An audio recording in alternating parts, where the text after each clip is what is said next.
What's going on, YouTube? RDAB Dan here. Happy Monday to everybody over here at Federal Prison Time Consulting. We are excited to see you guys because we've got some awesome news to talk about today with a really cool upcoming webinar that we finally put together for you guys that have been asking for this. We'll give everybody a few minutes to join us. And while we're waiting for all of you awesome folks to join us, I thought it would be fun to show you guys what I did on Saturday while we're waiting just for a second here. I jumped out of an airplane on Saturday in Sebastian, Florida. So I thought it would be pretty cool to show you guys just a really quick clip as I'm still putting the video together, but you get to watch me at least fall out of an airplane. Clearly I survived. So take a peek while we're waiting for everybody to join.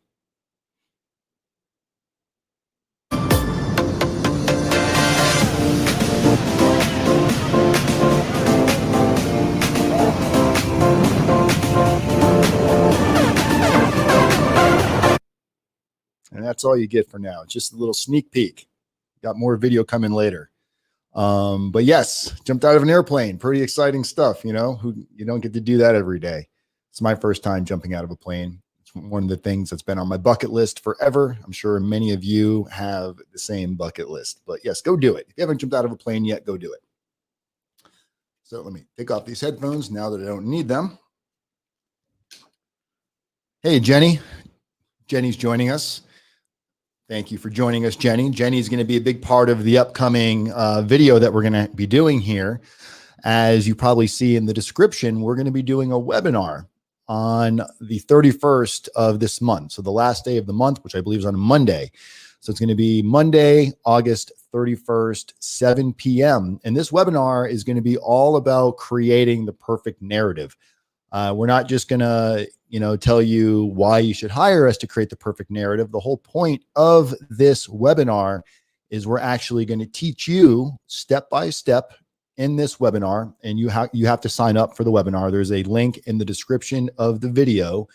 When you click on the link here, let me, I'll actually bring the link over here and post it in the chat as well.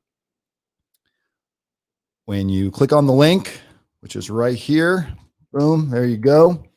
When you click on that link, it's going to bring you to this page. This is the registration page for the webinar. And then once you have registered, you'll have access to the actual webinar page, which won't be live until the 31st. And you're not going to be able to watch it through YouTube. It's going to be through the webinar link. So this is only going to be for individuals that actually sign up for the webinar. So definitely take advantage of it. We're going to reserve it to the first 50 individuals just so we can maintain a Q&A session in the webinar itself. So basically we're going to be going over all of the do's and don'ts of a webinar. The do's and don'ts of creating your narrative, how to structure your narrative, the topics you should be talking about on your narrative. And there'll be, obviously there'll be a Q&A section in there as well with Jenny. Jenny's going to be going through this. She's going to be going over this directly on the webinar. She'll be live with us, which will be fun. A lot of you have not really got to hear much from Jenny unless you've hired us. So this will be a great opportunity for you to get to know who Jenny is a little bit more. And at the end of the webinar, you'll also be given some bonus tips. You'll be given a breakdown of what the narrative should look like. You'll be given a sample narrative with a detailed audio explainer. So it's really going to kind of create this opportunity for many of you that have been asking for this. I've been having individuals sending me private messages for quite a while now, asking if we could put together more of a DIY personal narrative template or a package where we're going to create a digital product. And it's harder to put together than you imagine, trying to get everybody together, show you how to use it. So we finally developed it. We have it all built out now. So now we're going to start promoting it for you guys to take advantage of it. So you have until, we'll probably have the sign up. We'll end the day before. So it'll probably end on the 30th. That will give us time to know exactly who's in there. Everybody that signs up will get a detailed email. You're going to have a unique username, password, login. This way you can log into it.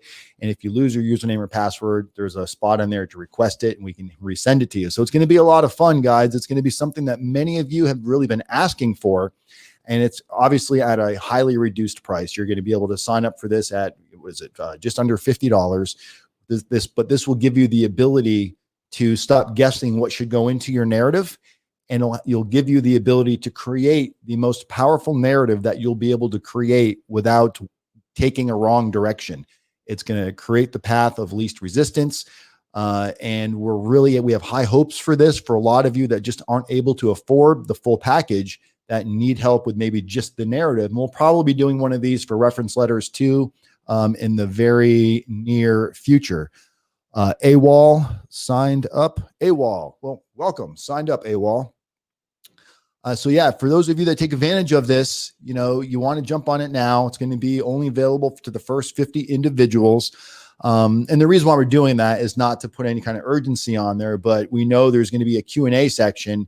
And in order to be able to really have time to answer everybody's questions, I'm sure a lot of you will have the same question. So we'll be able to answer that pretty commonly, but we want to have time to get to everybody's questions. So I think more than 50 people will really be tough to manage the amount of questions in the back end of this. Man, I've never been more excited about some of the things that we do, because it gets to allow what we do to individuals that just can't necessarily afford the services.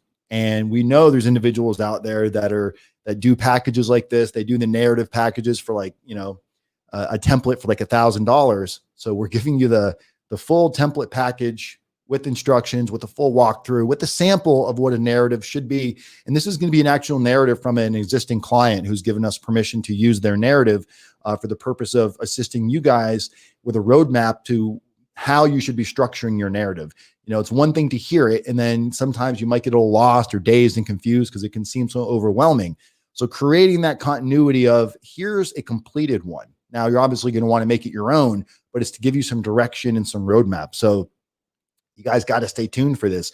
We're going to be promoting this probably up until, on every video we do, we'll be talking about this, because when we created this, RDAP Dan came along way before Federal Prison Time Consulting did. But when RDAP Dan kind of fell into this universe, the whole purpose of doing this was the people helping people community is method.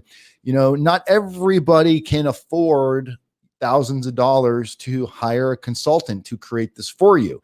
Everybody can afford $50. And if you don't see the value in $50, then, maybe you don't need a consultant at all. But it's going to be Q&A, live questions, and you guys are really going to get to dig in. You're going to see a narrative created basically from scratch. And you're going to have a really good idea of how you should be creating your narrative after that.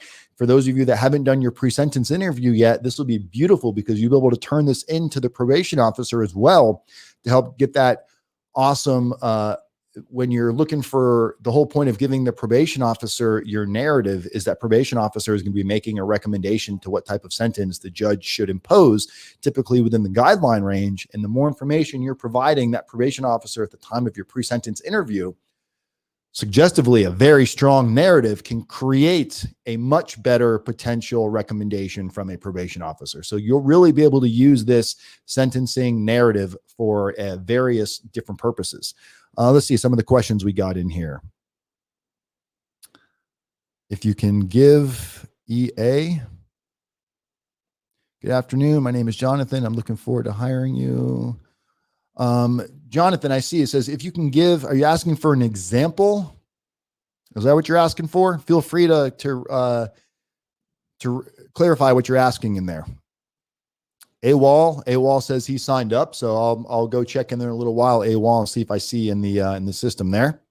Jacqueline, how are you doing? Welcome. Thank you for joining us. Evolution Reentry Service does it for free, no charge at all. Well, I'm not sure. I'll have to go look at what they're doing, but there's a lot of online templates you guys can go get, but most of the narrative templates that we've seen out there, they don't seem to be too exact. Let's see here.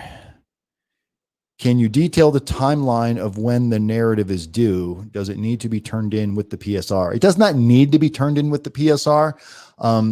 Well, depend. The PSR, you mean when the PSR is completed or at the time of your pre-sentence interview? We like to see the narrative given to the probation officer before they do the pre-sentence report. A lot of attorneys don't do this, and it's only because they haven't seen it work in we haven't seen it work in this capacity. Or attorneys haven't seen it work in this capacity, but I can tell you that when you do your personal narrative ahead of the pre-sentence report, you give it to the probation officer. The probation officer's job is to basically create a background report on you to determine, if your guidelines are correct, what you're going to be sentenced to, what their recommendation is. So the more information you can provide a probation officer, the better the potential outcome will be for you, the more information you provide. So the right time to turn in your personal narrative is the sooner the better. Typically, the judge usually gets it a couple of weeks before sentencing. The good thing about having a personal narrative in your pre-sentence report is the judge is going to read it, because we know the judge reads the pre-sentence report. That's where he's getting his basis for what type of sentence he should impose. So the more information in that pre-sentence report, the more likelihood the judge is actually going to read it. We like to think judges read everything.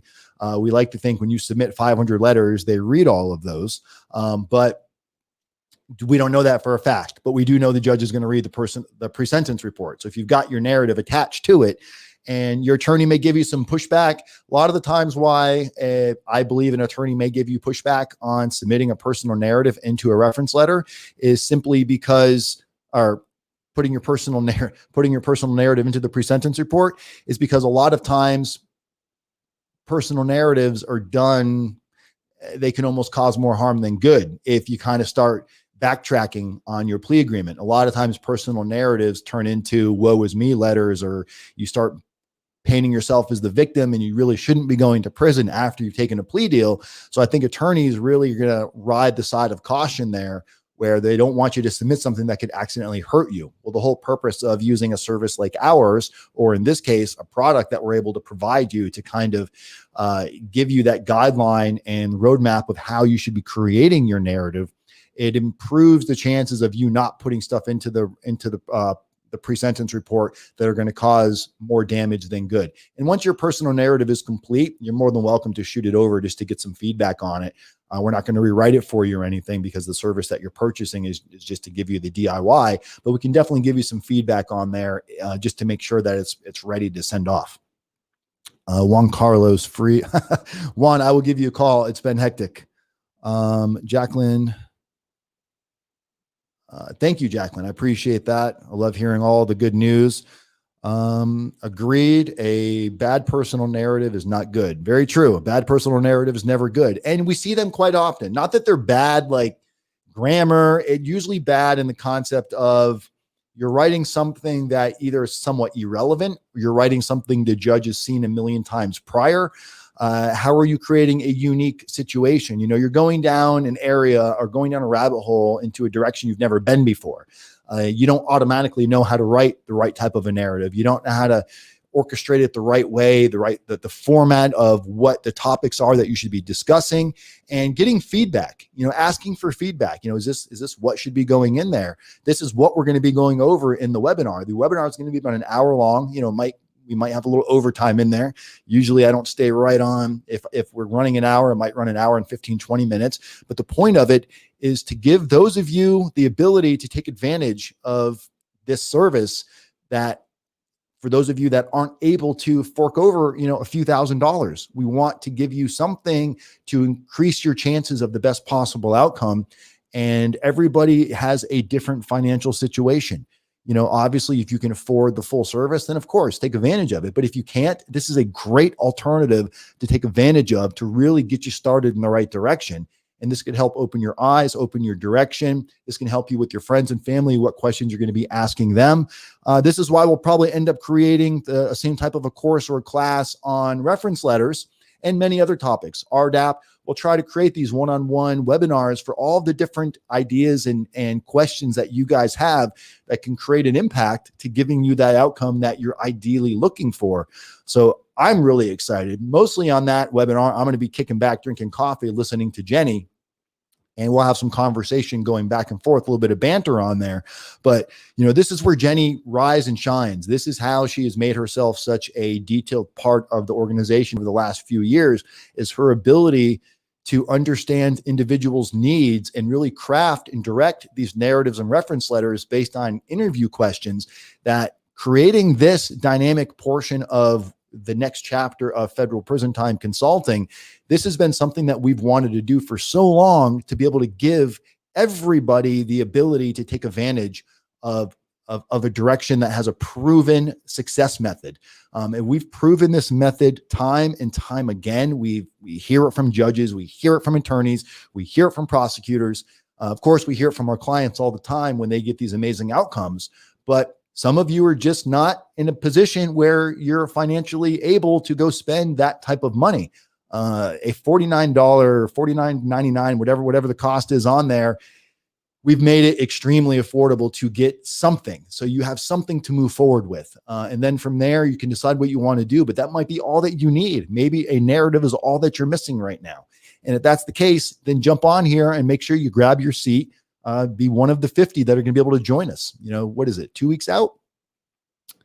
Yeah, about 2 weeks out. And we're going to have some great bonus material. You'll be getting emails along the way. And I'm sure there's going to be some awesome bonus content that we'll be talking about in there as well.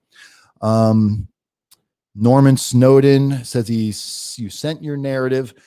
I apologize, Norman. I don't know that I saw it. If you want to resend, and I'm not, which email address did you send it to? That would also help.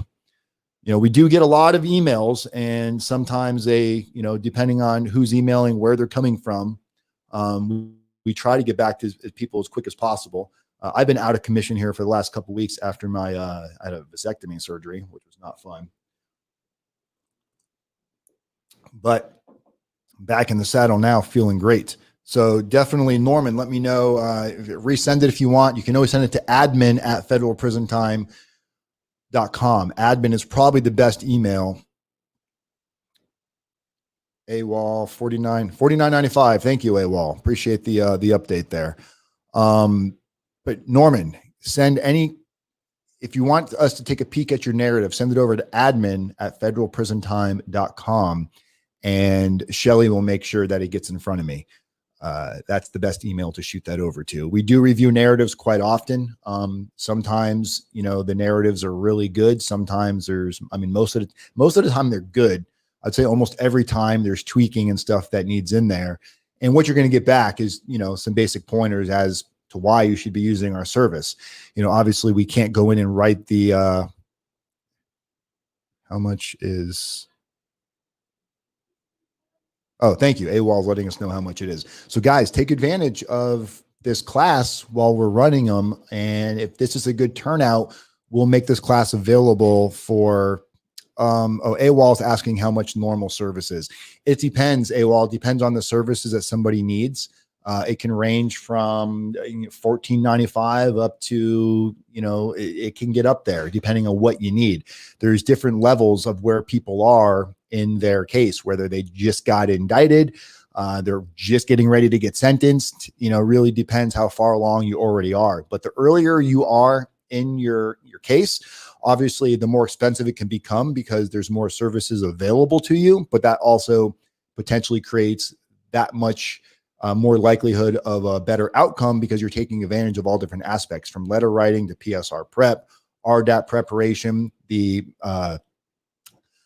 coaching method that Jenny does is success method coaching, where it's a minimum of 6 weeks of coaching. And at the end of the 6 weeks, there's a detailed report that's generated that your attorney uses that gets submitted as part of your sentencing memorandum. So there's all different kinds of aspects. The best thing I would say is you can book a consultation with us. You can send an email to admin, ask for a consultation link. We can book a consultation, see where you are in your situation and see what might be a good fit for you. But let's see, we got Cody. I pled on the 30th. The judge granted continued release. Is this a good sign for sentencing, or does it have little to no bearing? Granted. That's pretty normal, Cody. Cody's asking, he pled on the 30th and the judge granted him to stay out. That's pretty normal. Most of the individuals we see, specifically when you're talking about nonviolent offenders, first-time offenders, white-collar individuals, first-time drug offenders that have no violence involved, it's pretty typical to stay out the entire time, even past sentencing. Even once you get sentenced, it's pretty typical to stay out waiting to self-surrender, you're given 30 to 60 days typically to self-surrender. So I wouldn't look at that as a sign that you're going to get a good sentence. I would look at that as a sign is you're not a flight risk. You're not a security risk. You're not a danger to society. So they're allowing you to stay out, which makes it easier. It's cheaper for them because you to get to and from court, you know, they're not transferring you. You're not sitting in a county jail environment. So it's really better for everybody, but it doesn't really have, it does have some play on your sentencing because it shows the judge that you, but it's really what you're doing with this time that's valuable, that you're, you know, again, putting distance between yourself. And I would say the most important thing to ask in that question that you just did, Cody, is what are you doing right now with your free time out that other people in the same situation and you are not doing? How are you creating a reason for the judge to look at you differently than somebody else in the same situation as you? You definitely don't want to compare yourself to a murderer or a rapist. You want to compare yourself to other first-time nonviolent offenders that are also out in the free world right now on some sort of a pretrial release or probation, because that's the category you're in. And that's a pretty common category. So creating that separation between you and all the other individuals, that's really what makes the difference. In narratives, reference letters, the type of community involvement you have, you know, all of these things that are going to all come to play at the day of sentencing, those are the things that make the massive difference. And that's why we've decided to have this webinar at the end of the month, is helping you create that distance and helping you really differentiate what's between you and what somebody else is going through. You know, how are you going to appear to this judge unlike every other person that he's already seen in a similar situation to you? So creating that distance, we talk about it in most of our videos, the level of importance. Cody said it was mandatory detention, I was told. You mean the day of your plea deal was mandatory detention, or the day of your sentencing is mandatory detention? AWOL, don't have your discovery yet. You know, but I can tell you, if you're indicted, the discovery is important. But if you're indicted, you can be sure that the discovery is not going to paint a great picture on you. Very rare do they have nothing. You know, very rare does your discovery show that you're innocent. Usually the discovery is going to be exactly like what you're expecting it to be. And I know a lot of individuals like, I'm not taking a plea deal till I see my discovery, or, you know, they probably don't have anything on me. I can tell you, if the feds came in and they've got you under an indictment, it can be just information. It can be a conspiracy. It can be hearsay from other individuals. It's going to be enough to hang you out to dry. If you go down the road of thinking you're not going to plea out and you're going to fight this. I'm not saying don't fight it. Take your attorney's advice on that, or consider your attorney's advice and do what you want to do at the end of the day. But it usually doesn't pan out well for individuals. You know, Cody, I hear a lot of people say that, you know, I think a lot of attorneys, sometimes I wonder why attorneys, if it was truly mandatory, you would have been detained. I think a lot of attorneys are maybe used to seeing their clients detained at, you know, plea deals or sentencing hearings or change of plea deals. But we don't see people very often that are detained. Almost every single one of my clients, unless they did something wrong, has been given pre-release where they're out waiting for sentencing. And then even beyond that, they're out waiting. So definitely take it as a blessing, but don't read too much into it. You know what I mean? Don't get your hopes up thinking, oh, this is going to be a great sentence because I'm out right now. Definitely take the blessing and use the time wisely. You know, how are you using this clock to your advantage? And that's why we have the YouTube channel. It's really to promote the growth that individuals can go through this process. You know, how are you changing your mindset? How are you creating your habits? How are you illustrating remorse beyond acceptance and responsibility? All of you that take a plea deal, for the most part, in your plea deal and in your PSR, you're going to see acceptance and responsibility for taking a plea deal. And that doesn't really mean a whole lot in the aspect of, again, creating distance between yourself and everybody else. You know, we all feel like we're the only one going through this. And the reality is there's a million people out there just like you, taking plea deals, getting acceptance of responsibility, getting ready to go stand in front of a judge. And if you haven't really done a whole lot different than the average person, then you're going to receive that same average type of a sentence, which will be right within the guideline range, usually the low end of the guidelines. So if you want to get below the sentencing guideline range and you want to do everything within your power to mitigate that, there's a lot of pieces that you can have a factor in how they turn out. Obviously your attorney's going to do their job. The prosecutor is going to do their job. U.S. probation is going to do their job. And what stake in the game are you putting into it? What are you doing to create a better outcome for yourself? What position are you playing? If you identify that and you start taking it real serious and you start putting effort into narratives, reference letters, prepping for the PSR interview, prepping for, if you plan on doing RDAP, really understanding what that looks like, what you're doing with your community involvement, and how you're illustrating this, and how you're doing all these good things, but how are you getting the court to know about it? How are you getting your attorney to know about it? Creating a plan of action is extremely important for that roadmap to work out. You can't just fumble through this and just guess at what you're supposed to be doing. There is a roadmap to how this can work. Now, can you get lucky and trip over it? Sure. Every blind squirrel gets a nut once in a while. But for those of you that put in the effort, put in the hard work, all you're doing is increasing and stacking the odds to your favor to see some sort of a departure from a guideline range. And those clients that we've had several of them over the last few years that have received not just highly reduced sentences, but probation. One of the guys is in the room right now, Juan Carlos. He was a guy looking at a significant amount of time that was given 60 months of probation versus prison time, when his guidelines called for severe prison time. The prosecutor in his case wanted prison time. His attorney told him he was probably going to get prison time, and he was given probation, 5 years of it. So, and it didn't happen by luck. He put in a lot of hard work. He had severe community hours put in, but very specific targeted types of community hours. Beautiful personal narratives and reference letters. These make a huge, huge difference in the final outcome of what you're going to potentially receive. Cody, true. They don't bring indictments unless they have enough to convict, but 3-point reduction is three. Yes, the reduction is the reduction, but that becomes your guideline range. Now your guideline range is based on your final, whatever your pre-sentence report is at the end. Whatever that is that those are your guideline range. So a reduction is great, but how do you get the judge to go below that? I'm not saying don't be happy with the 3-point reduction, but you want to find a way to explain to this judge and give this judge every reason to think you're deserving of a downward departure from the guideline range, not a downward departure just from a 3-point reduction for acceptance or responsibility or potential 5K1. Those are pretty common and pretty typical. And you get that for not dragging the government through the muck and making their job a little easier to, slice you up and deliver you on a platter. But what you do beyond that to get that judge to go even lower, that's where you have stake in the game. That's where you have to be involved and, pull your head out of the dirt.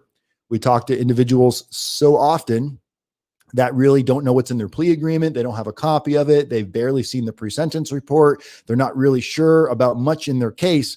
And those are the individuals that get blindsided because it's overwhelming. This whole experience is completely overwhelming. I understand. I went through it, like many of you, I kept my head in the sand for a very, very long portion of it until the very, very end. And, I ended up with a 42-month prison sentence. I think if I had done a lot of the work that I talk about today, if I had a team like we have to help you, if I was able to have that team help me, would my sentence have been different? Maybe, maybe not, but at least I would have known that I did things to create the best possible outcome. I wouldn't have wondered what I could have done different. I can tell you my narrative was horrible, and I can tell you my reference letters were just as horrible. I should probably share those with you one day on the air, but it's so embarrassing to even read the stuff that I wrote down in a narrative that it's like, oh my God, what was I thinking? The same thing all of you are thinking. We're desperate, our backs to our corner, and we think somehow the judge is going to realize we're good people, that we don't necessarily deserve to go to prison because we've got kids or elderly parents at home. And that's not going to be the case. It's just not going to be the case. They've seen that letter a million times. They're not going to have all of this epiphany of empathy for you. They're going to look at it and say, you should have thought about all this before you committed the crime.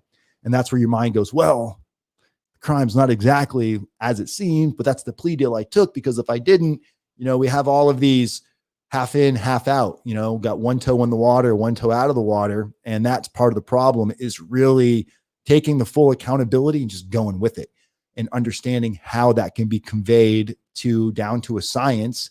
And we've been doing this long enough now to where Jenny has really created a master class at this that is really taken our company to the next level, to where we're competing. There's not a consultant out there that can do something that we cannot do.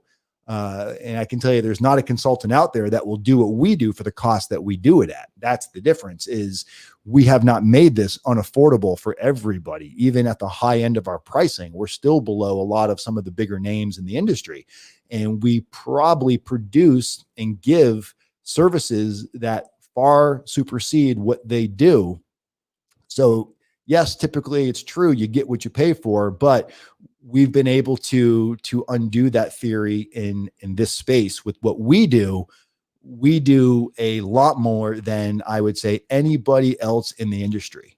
And we give it to you at a price that really is affordable. Now, not everybody can afford even the price we're at, which brings us back to why we're going to be doing this masterclass at the end of the month, because we don't want, just because of your budget, we don't want you to be completely left hung out to dry. I know the video the YouTube channel provides a lot of content that a lot of you try to pull and piece together and try to guesswork it together. But maybe now we can take that to a next step for some of you that are not financially able to take advantage. Now there's a price point for even you to be able to take advantage of this and put yourself at least into a little bit better of a situation than you're in right now. As far as safety valve goes, you can't have more than 5 points to qualify. If you have 5 points, can you still qualify? You're talking about 5 points on your criminal history. What are you referring to 5 points? Are you talking about your offense level? I think you might have that confused with your criminal history points, Lewis, but feel free to clarify there. And, Q&A, right? Q&A is the huge thing. That's why 99% of my videos are live, because I know so many of you have so many questions while we're doing this. And, and I learn new stuff every day. That's why I have an amazing team of individuals around me, like Tom Root and Jenny. These are people that, can help me educate and expand my mind for information to pass on to you. That's why we've been so focused on compassionate release lately, because that's obviously major news right now. Individuals going into the prison system that, have comorbidities like asthma and, heart problems, overweight. You're prime candidate to get struck down by COVID. You should not be entering the prison system with these comorbidities. So us being able to provide a service to potentially stop you from going in, or prevent you from going in, or postponing you from going in, or in many cases helping you that are already in get out a little bit sooner, which we see happen all the time. It's like I've been blessed with this amazing responsibility that gets to help so many people.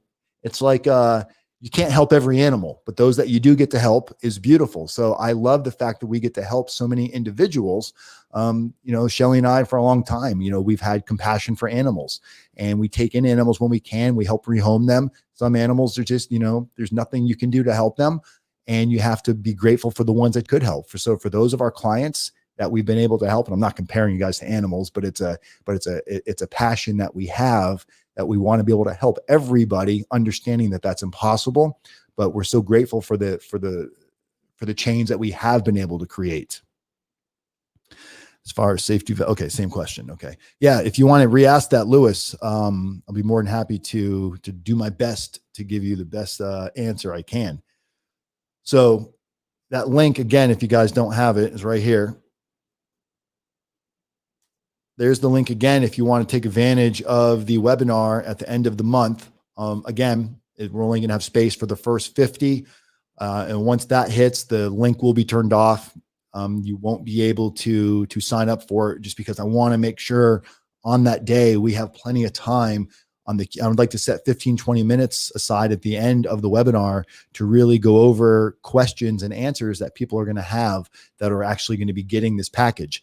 So if you want to take advantage of that, take advantage of it, because we don't know how fast that those seats will go.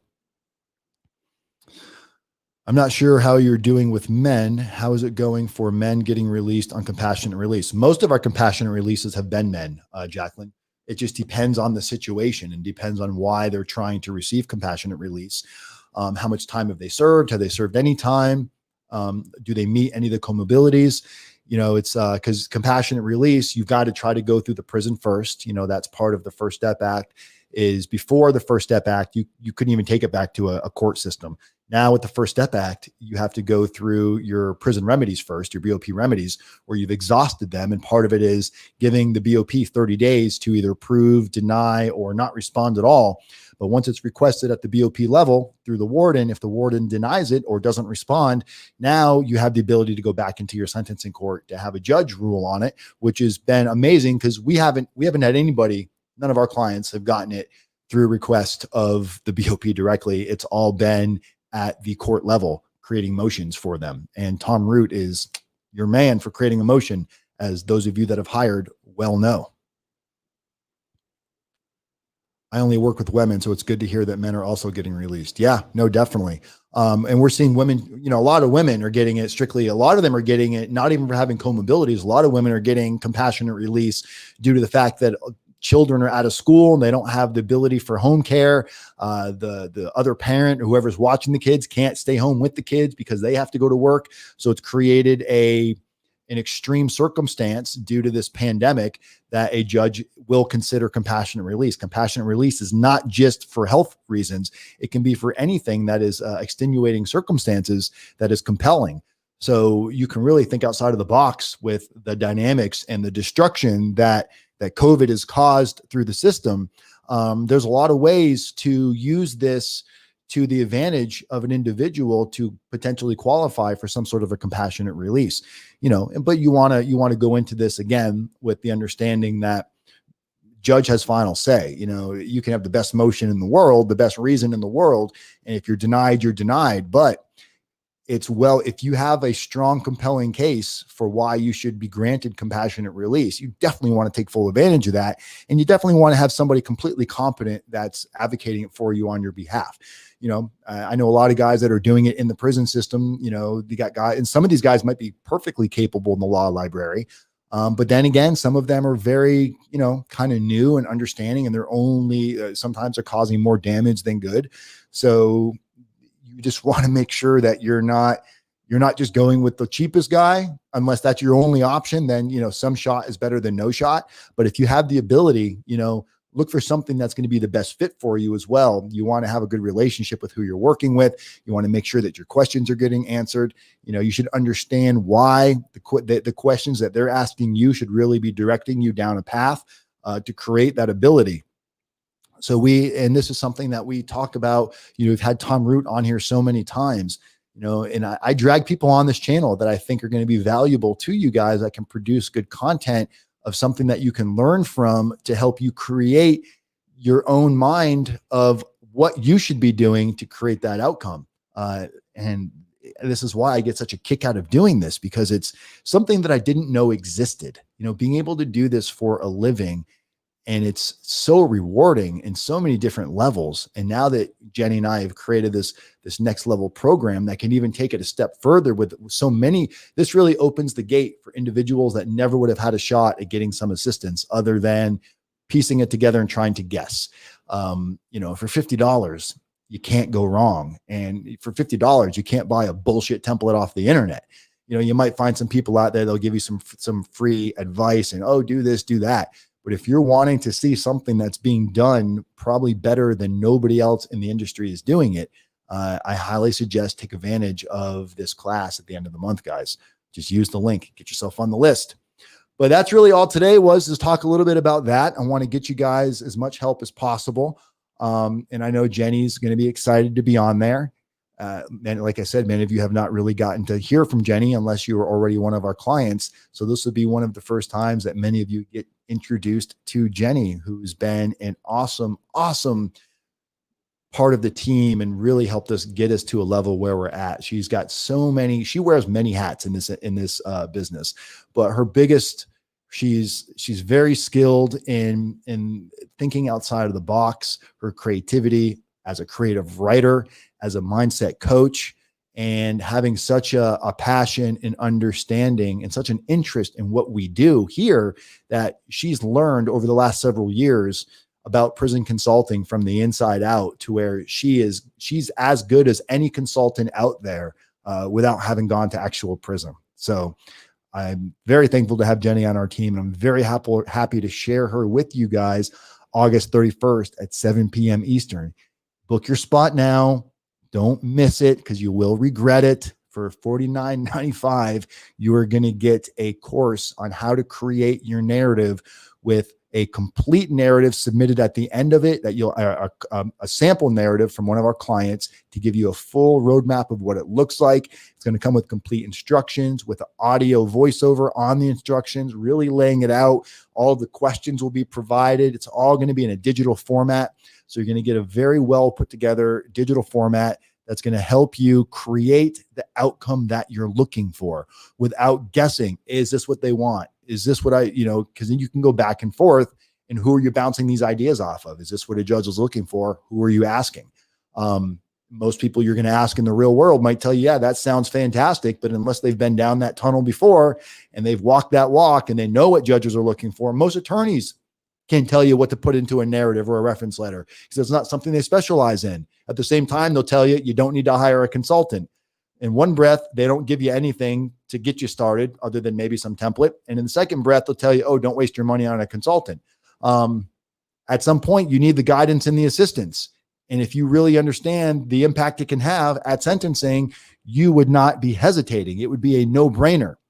I get it.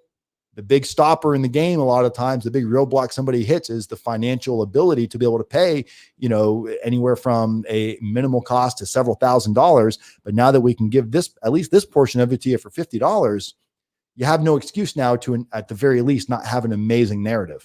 And this could even give you some insight as to what direction you should be going with your friends and family on reference letters. There will be a character reference portion of this coming up probably right after we do the portion with the personal narrative. We'll probably get that created and ready so some of you can start, booking out for that, for those of you that need that. But that is another huge piece to the game, guys. And my mind is just bouncing off walls on the unlimited amount of resource that we can start providing on the DIY. You guys have been asking for a DIY service for some time now. And this is how we're creating it. I'm very excited. What's the best way to get a hold of you for a consultation? I apologize for not having that in the, give me a second, Cody, and I'll send it over to you. Actually, I'll put it right here in the link. I meant to put it in the description of this video, but I didn't. Let me pull it up real quick and I will send you the link in this live chat. Give me one quick second here because I can't see my screen. Okay. So we want to use,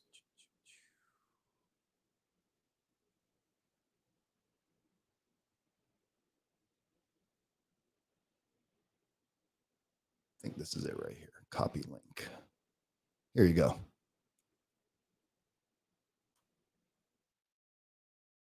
There you go, Cody.